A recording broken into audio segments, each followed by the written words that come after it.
Bom, pessoal, calculado então os azimutes, agora a gente tem que partir para o cálculo dos rumos. Então, a partir dos azimutes, nós vamos calcular os rumos. Então, vamos entender aqui como a gente calcula esses rumos e o que são eles. Então, azimute é o ângulo que vai lá do norte de referência, que pode ser um norte de quadrícula, um norte arbitrário, um norte magnético. Então, o azimute ele varia de um norte. No caso do nosso exercício aqui, nós estamos trabalhando com o norte magnético. Então, é o ângulo que vai do norte no sentido horário, né, até meu próximo ponto, dentro de um alinhamento. Então, ele varia de 0 a 360 graus. No caso do rumo, ele varia de 0 a 90. Ele varia de 0 a 90 nesse primeiro quadrante. Ó. Nós temos aqui o eixo norte-sul e aqui o eixo leste-oeste. Como se fosse aqui, nesse caso, um sistema cartesiano. Então, o rumo ele vai variar de 0 a 90 no primeiro quadrante, começando do norte, ou de 0 a 90, começando aqui do sul, no segundo quadrante. Depois, no terceiro quadrante, ele vai de sul, começando em 0 até 90 graus, chegando em oeste. E ele também varia de norte até oeste, começando em 0 em norte e terminando em 90 graus em oeste, no quarto quadrante. Então o rumo ele vai ter os mesmos valores no primeiro, segundo, terceiro e quarto quadrante. Então a gente tem que especificar em qual quadrante ele está. Se ele está no quadrante 1, 2, 3 ou 4.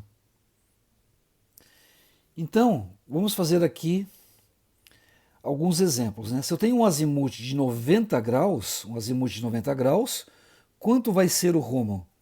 Então, azimute de 90 graus. Quanto que vai ser o rumo? 90 graus leste, porque caiu em cima da barra. Ó. Caiu em cima dessa barra.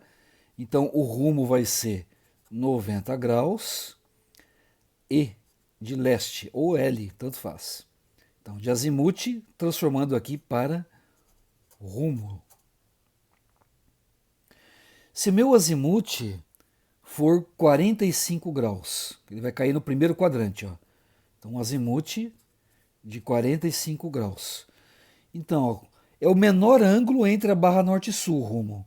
Entre a barra norte e sul é o menor ângulo. Então, se eu tenho aqui 45 graus, ó, que é o meu azimute, o menor ângulo entre essa barra norte e sul é esse mesmo aqui, ó, porque ele também tem outro ângulo aqui, ó, em relação à barra norte e sul. Ó. Então, o menor sempre vai ser o menor ângulo entre a barra norte e sul. Então, 45 graus vai ser também 45 graus para o azimute. Então, quando cai no primeiro quadrante, o azimute é igual ao rumo. Então, 45 graus, só que aí tem que pôr o quadrante, porque pode ser 45 graus em qualquer quadrante. Então, 45 graus, norte com leste, nordeste. Nordeste. Ok? Então, um azimute de 180 graus, ó, de 0, começa aqui em norte, né, o azimute, ó, 0 até aqui, ó, 180 graus, azimute de 180 graus. Então, para transformar em rumo, ó, ele vai vir lá de cima e vai chegar aqui embaixo. Ó. Então, o azimute de 180 graus é 0 graus sul. Ó, ele caiu bem em cima da barra. Então, azimute 180 graus. Vai ser quanto? 0 grau sul. Assim como o azimute de 270, ó, azimute de 270 é 90 graus oeste. Então, azimute de 270 vai ser 90 graus oeste. Se o meu azimute cair nesse quadrante 2, ó, né, no quadrante 2, né, eu vou ter um ângulo aqui que vai chegar até no quadrante 2. Ó. Então, qual que vai ser o azimute? É o menor ângulo entre a barra norte e sul. Se o meu azimute chega até aqui, O menor ângulo entre a barra norte e sul é esse aqui, ó. Esse aqui é o menor ângulo entre a barra norte e sul. Esse aqui vai ser o rumo. Então, se eu tenho um azimuth que vai até aqui, quanto que vai ser esse pedacinho aqui, ó? É 180 graus menos esse azimuth. Então, a gente tem umas regrinhas que a gente pode utilizar. E a gente pode decorar essas regrinhas ou fazer de método gráfico, que é até mais fácil, você não precisa decorar. Então, se o azimuth cair aqui, ó, é 180 menos azimuth, vai dar o rumo. Então, nesse quadrante, é 180 menos azimuth. Nesse quadrante 1, rumo é igual a azimuth. Se cair nesse quadrante o meu azimuth, ó, se o meu azimuth cair nesse quadrante aqui, ó, nesse quadrante aqui, ó, ele veio lá do norte e chegou até aqui, ó, nesse quadrante meu azimuth. Passou de 180 graus. Quanto que é o meu rumo? O rumo é o menor ângulo entre a barra norte e sul. Então aqui eu tenho um ângulo entre a barra norte e sul e aqui tem outro. Ó. O menor ângulo é esse aqui, ó. Esse é o rumo. O menor ângulo entre a barra norte e sul. Então se ele cair daqui, quanto que é o meu rumo? Né? Eu tenho o azimuth que veio até aqui, ó. Então é o azimuth, né, que veio até aqui, menos 180, ó, menos esse pedaço aqui, ó. Então azimuth menos 180 vai dar o rumo nesse quadrante. Aí tem que colocar o quadrante, sudoeste. Então, nesse caso, se o meu azimuth cair no terceiro quadrante, o meu rumo vai ser azimuth menos 180. Você pode decorar essas regrinhas ou pensar graficamente. E se o meu azimuth cair lá no quarto quadrante? Então, ele veio lá do norte, ó, chegou até aqui. Ó. Qual que é o meu rumo? É o menor ângulo entre a barra norte e sul. Esse ângulo aqui, ó, o menor ângulo entre a barra norte e sul. Se eu tenho esse ângulo que vai lá do norte até chegar aqui, ó, o meu rumo é o menor ângulo entre a barra norte e sul. Então, esse pedacinho. Ó. Então, é 360 graus menos o azimuth. Ó. 360 menos o azimuth vai dar aquele pedacinho. Então, se ele cair nesse quadrante 4, é 360 graus menos o azimuth. E aí tem que colocar também o quadrante. Bom, agora a gente aprendeu a diferença entre azimuth e rumo. Ele também vai dar orientação, é uma outra maneira de dar orientação. Às vezes tem memorial descritivo, né, em cartórios, hein, registro de imóvel, ele coloca lá o azimuth, coloca o rumo, né, ou um ou outro, né, nos memoriais descritivos. Então a gente pode pôr no memorial descritivo o azimuth ou o rumo. Na tabela aqui nós vamos calcular agora o rumo. Então a gente viu a diferença e como a gente faz essa conversão. E assim a gente pode fazer conversão entre eles. Então, sabendo disso, nós vamos então agora calcular os nossos rumos a partir do azimuth calculado no exercício anterior. Então, nós temos aqui, ó, azimuth calculado, 234. 234 ele vai cair, ó, 234, ele chegou aqui, ó, ele vai cair no terceiro quadrante. Então, é o azimuth todo menos 180. Então, 234 graus, 56 minutos, 6 segundos, menos 180. Igual 54 graus. Então, vamos colocar aqui na nossa planilha. 54 graus, 56 minutos, 6 segundos. E aí nós temos que colocar o quadrante, ó. Como o azimuth chegou até aqui, ó, ele está no terceiro quadrante. O terceiro quadrante é sul-oeste. Começa sempre do norte ou do sul. Então, sul-oeste. Vamos para o próximo agora. Meu próximo azimuth é 155. Então, 155, ele caiu aqui, ó. Então, ele veio lá do norte e chegou até aqui, ó, 155. Aqui é 180, né? 155, caiu aqui, ó. Então eu vou pegar 180 graus e vou tirar esse azimuth e eu vou achar aqui o rumo com esse pedacinho aqui, que é sudeste. Então eu vou fazer aqui, ó, 180 graus menos 155, 39, 47,8. Então aqui eu tenho o meu rumo, Aqui vai ser 24 graus, 20 minutos, 12,2 segundos, sudeste. Então, caiu no segundo quadrante, né? Então, sudeste. Sudeste.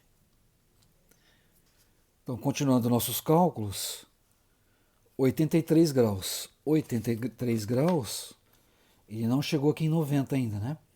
Ele caiu no primeiro quadrante. Então, no primeiro quadrante, rumo é igual a azimuth. Então, aqui vai ser 83 graus, 32 minutos, 14,6 segundos. E aí tem que colocar o quadrante, né?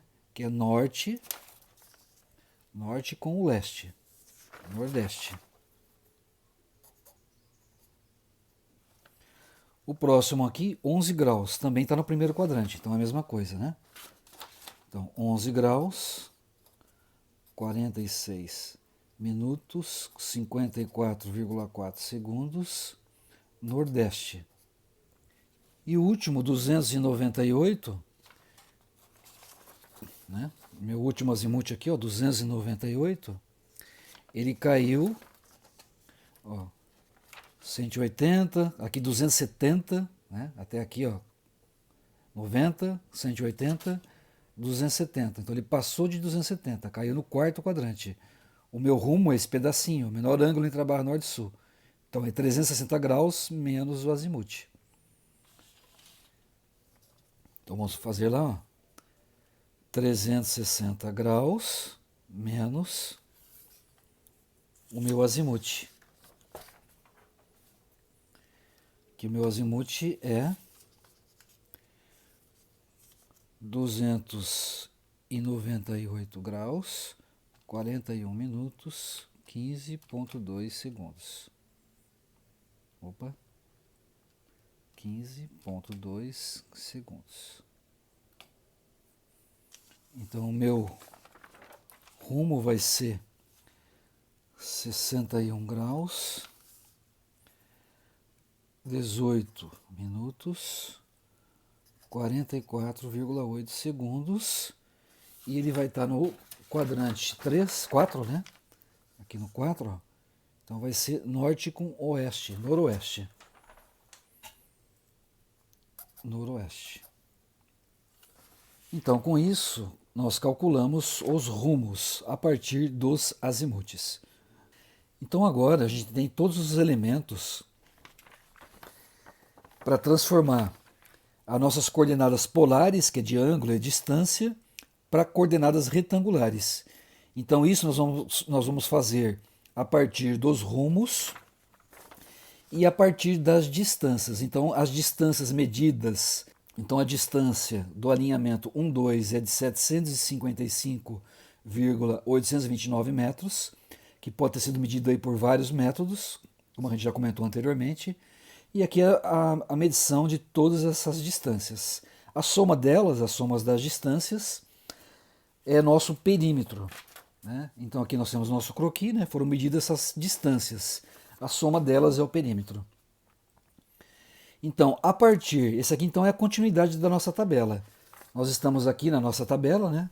Começamos lá em ponto, alinhamento. Chegamos até os azimuths na parte 1 e agora nós chegamos até rumo. Então isso aqui nós estamos na nossa continuidade da nossa tabela. Na parte 1 nós tínhamos trabalhado até azimuth, aí continuando nossa tabela, na parte 2 aqui, ó, a gente começou então agora em rumos, e depois nós vamos continuar nossa tabela aqui, ó. Ela continua aqui a partir de distância. Então, a partir dos rumos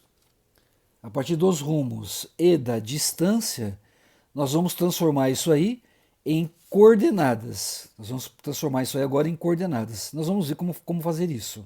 Então, a gente já vai voltar aqui, vamos ver como faz isso. Para isso, nós vamos precisar do seno do rumo e usar aqui até 6 casas no mínimo depois da vírgula, usar todas as casas, o ideal é usar todas as casas. Então a gente vai pegar o seno do rumo e o cosseno do rumo. E nós vamos multiplicar o seno do rumo pela distância, nós vamos chegar aqui nas coordenadas. Com isso, então, nós estamos transformando as coordenadas polares para retangulares. E agora a gente vai transformar para coordenadas parciais, mais à frente para coordenadas totais, para encerrar o cálculo da área e o desenho. Então, por que a gente usa o seno do rumo, o cosseno do rumo? Multiplicamos pela distância e calculamos as coordenadas. O princípio ele está aqui, ó. Então nós temos aqui o rumo, um eixo cartesiano, x, y, e nós temos aqui o rumo, que são esses ângulos que nós acabamos de calcular. Então, vamos fazer aqui um exemplo para o primeiro quadrante. O pensamento, o raciocínio, ele vai ser igual para qualquer quadrante. Então, se eu tenho aqui o rumo e uma distância, né, que são coordenadas polares, coordenadas polares é a junção de dados de distância e o ângulo. Então, se eu tenho um ângulo de distância, eu consigo colocar esses dados cartograficamente num espaço. Então, eles são coordenadas. Em coordenadas retangulares, é o eixo cartesiano xy. Nós temos aqui uma coordenada de origem, número 1, e a coordenada 2. Então, a coordenada vai estar no final do alinhamento. Ó. Esse ponto 2, a coordenada dele, né, representa esse ângulo, essa distância. Se esse ponto 2 estivesse em um outro lugar, aqui, por exemplo, ó, eu teria um outro ângulo e uma outra distância. Então, o final do alinhamento é que vai ter a coordenada que vai representar esse ângulo e essa distância que foi medido lá a partir do ponto 1. Então, o ângulo que eu medi a partir do ponto 1, ele vai, então, levar para uma coordenada aqui no ponto 2. Então, a partir desses dados, eu vou ter a coordenada do final do alinhamento. A gente vai precisar disso aqui depois para fazer o desenho no final. A gente vai voltar a isso lá no final. Então, ó, a partir desse ângulo, essa distância, nesse lado aqui, ó, que é um cateto, e aqui eu tenho a hipotenusa, né, a distância é a hipotenusa. Aqui eu tenho um cateto, aqui eu tenho um ângulo de 90 graus, então eu posso usar as relações trigonométricas do triângulo retângulo. Aqui eu tenho um deslocamento no eixo do x, e aqui um deslocamento no eixo do y. Então, se eu pegar o seno desse rumo, o seno do rumo é o cateto oposto, que é o ΔX, dividido pela distância, que é a hipotenusa. Logo, esse deslocamento em x, né, ele vai ser o seno do rumo vezes a distância. De forma análoga, o cosseno do rumo é o cateto adjacente, né, do lado dele, que é o ΔY, dividido pela distância. Logo, esse deslocamento em y, né, vai ser o cosseno do rumo vezes a distância. Então é daqui que veio o princípio para transformar as coordenadas polares em coordenadas retangulares, usando o seno do rumo vezes a distância ou usando o cosseno do rumo vezes a distância para o eixo do y. Então, para o eixo do x, seno do rumo vezes a distância. Para o eixo do y, cosseno do rumo vezes a distância. E como é que a gente vai colocar aqui nas coordenadas agora? Parciais. Nós vamos ter dois eixos aqui, ó. Um eixo do x e aqui um eixo do y. O eixo do x nós vamos ter ali o lado leste e o oeste, e no eixo do y norte e sul, né? A barra norte e sul ali. Então dentro do sistema cartesiano, y norte e sul, x leste e oeste. Então se a gente olhar aqui os nossos rumos, ó, nosso primeiro rumo é o sudoeste. Sudoeste, então vai entrar um dado aqui no sul e no oeste. Ó. Aqui vai ficar em branco. Ó. Então no eixo do x vai entrar um dado aqui, ó, quando eu converter aqui, ó, seno do rumo vezes a distância, o valor vai vir aqui, ó, no oeste. E o cosseno do rumo vezes a distância vai vir aqui, ó, no sul. Porque o meu rumo é sudoeste. Então vai vir um dado aqui e aqui. Então isso aí vai decompor ângulo e distância em coordenadas parciais, em coordenadas retangulares. Ok? Assim como aqui, ó, sudeste, o meu próximo rumo, ó, sudeste. Então vai entrar um dado aqui no sul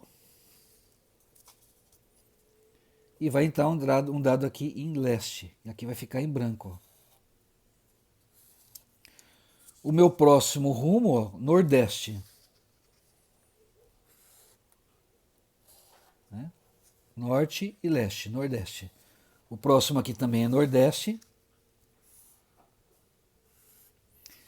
E o próximo aqui, noroeste. Noroeste.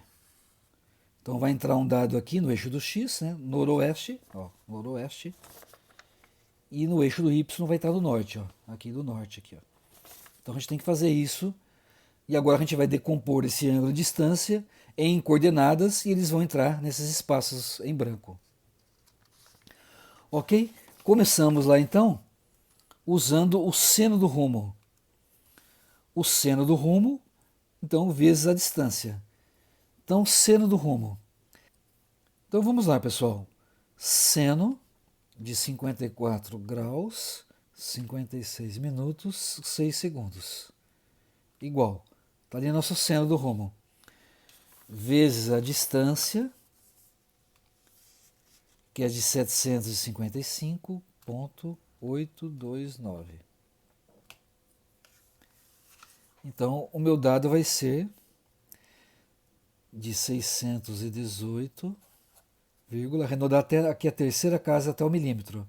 647. Então eu vou fazer isso aí até preencher então aqui todos os meus dados para o meu eixo do X. Então agora o seno desse rumo vezes essa distância vai dar esse valor aqui. Depois o seno desse rumo vezes essa distância vai dar esse valor.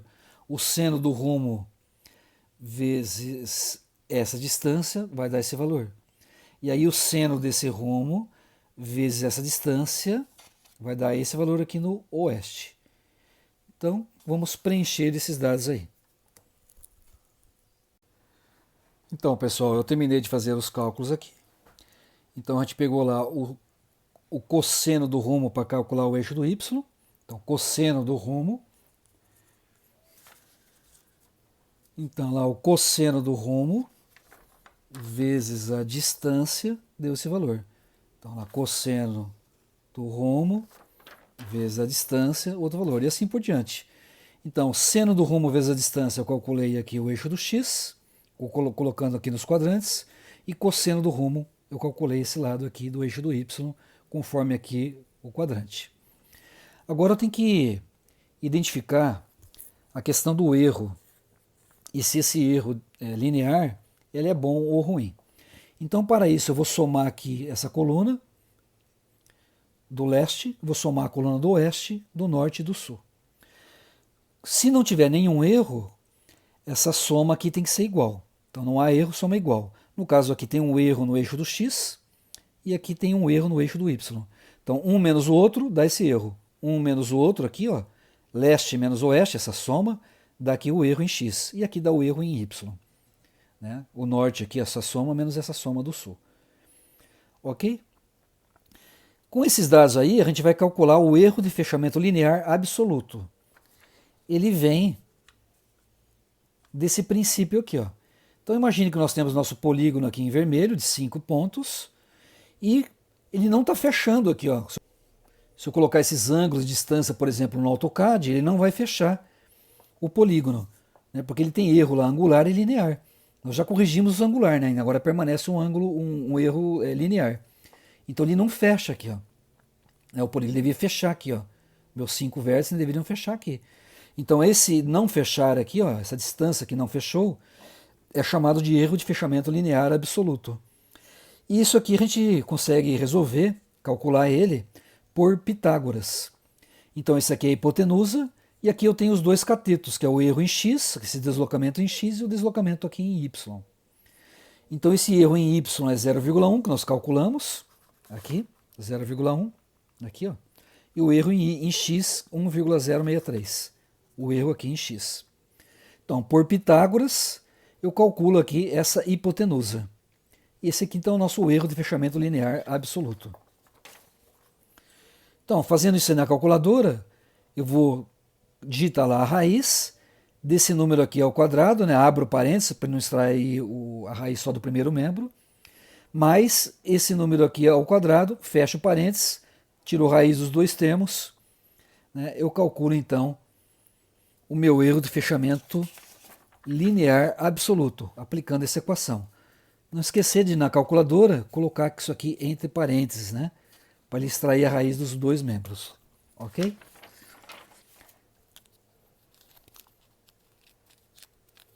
Então, com esse dado,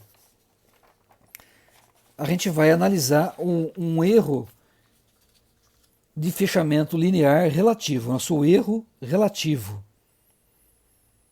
linear. Nós poderíamos também comparar esse erro de fechamento absoluto com alguns padrões de tolerância, mas é mais comum utilizar um erro relativo. Então nós vamos usar aqui o erro relativo. Para chegar nesse erro relativo, nós vamos ter que pegar o perímetro e dividir pelo esse erro de fechamento linear absoluto. O nosso perímetro está aqui na planilha. Nós somamos aqui as distâncias, nós temos aqui o nosso perímetro. Então, o nosso perímetro, dividido por esse erro de fechamento linear absoluto, que veio aqui por Pitágoras, eu calculo que eu vou chamar aqui de um mzinho. O meu erro relativo é expresso como 1 dividido por esse m, ou 1, 2 pontos m. Então esse aí é o nosso erro relativo. 1 sobre m ou 1, 2 pontos m. Então o perímetro dividido por esse erro, né, de fechamento linear absoluto, que veio lá de Pitágoras, vai dar aproximadamente 3.360. Então esse aqui é meu m. Eu vou expressar aqui o meu erro relativo 1 barra 3.660. Então esse é o meu erro relativo linear, que poderia ser expresso também por 1, 2 pontos, 3.660. Esse foi o meu erro relativo linear. Ou erro linear relativo. Para o meu levantamento aqui, que nós estamos fazendo esse exercício com vocês. Então, esse erro aqui é bom, é ruim? Existem vários padrões aí que podem ser utilizados para saber a qualidade desse erro relativo. De uma maneira geral, a gente pode dizer que se a gente usa uma estação total, nós devemos esperar uma precisão relativa de até de 1 para 10.000. Né? Ou maior. Né? Maior ou igual 1 para 10.000. Maior ou igual.